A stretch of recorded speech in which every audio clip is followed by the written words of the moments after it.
劉女士早晨你好啦，早晨我咧係住喺橫琴新街坊嘅陳小姐啊。咁咧上個禮拜咧，我喺文化中心嗰度咧係去呢個廣場嗰度演出啦。咁我真係想同你咧傾下我嘅貼身感受啊。咁首先咧講下個場地嘅設計先。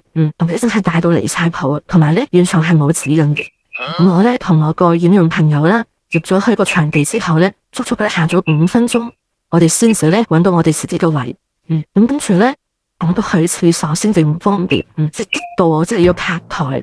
全場嗰個廁所嗰個公廁數量真係唔夠啊，好少。咁最離譜嘅咧就係咧，我哋都係演出人員噶嘛。咁應該有專用嘅洗手間去俾我哋用噶嘛。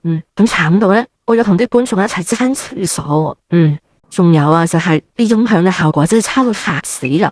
啲歌手把聲啊，聽到嘅時候咧，時大時細，仲有啲回音好重啊，好似啲山谷回音咁嚴重啊。咁首先好多謝陳小姐你嘅一啲音樂意見啦。咁而我哋橫琴呢一個地方，其實未來都係要推動4大產業咧，其中一個都係文旅商貿方面。咁所以我哋澳門經濟民生聯盟咧收到你嘅建議啦。咁而我哋一向咧都有同橫琴當局有保持良好嘅溝通嘅。咁我哋都會將你一啲嘅親身嘅經歷同埋體驗啦，向翻相關嘅部門去反映啦。